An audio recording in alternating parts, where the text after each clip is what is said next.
କ୍ରୋଧ ବି ପୁଣ୍ୟରେ ପରିଣତ ହୋଇଯାଇଥାଏ ଆଉ ସହନଶୀଳତା ବି, ଶାନ୍ତ ରହିବା ବି ପାପରେ ପରିଣତ ହୋଇଯାଇଥାଏ।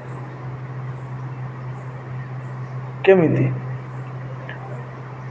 ପିତାମହ ଭୀଷ୍ମ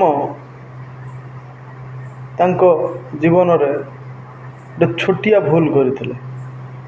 ଭୁଲଟା ହେଲା ଏଇଆ, ଯେତେବେଳେ ଦ୍ରୌପଦୀଙ୍କର ବସ୍ତ୍ରହରଣ ହେଉଥିଲା ସେତେବେଳେ ପିତାମହ ଭୀଷ୍ମ ଚୁପ୍ ରହିଥିଲେ।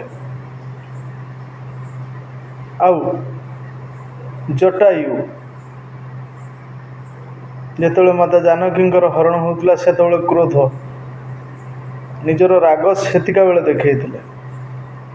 ଏମିତି ବି ନିଜର ପ୍ରାଣତ୍ୟାଗ କରିବାକୁ ପଡ଼ିଥିଲା।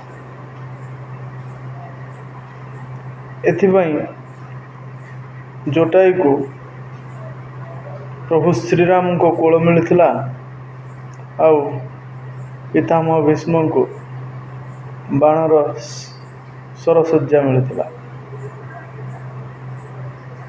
ତ ଅନ୍ୟାୟକୁ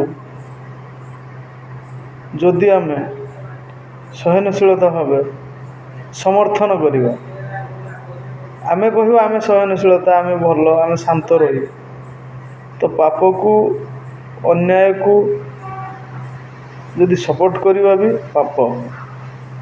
ଆଉ ରାଗକୁ ଠିକ୍ ଜାଗାରେ, କ୍ରୋଧକୁ ଯଦି ଠିକ୍ ଜାଗାରେ ଲଗାଯାଏ ତାହେଲେ ପୁଣ୍ୟରେ ବି ପରିଣତ ହୋଇଯାଇଥାଏ।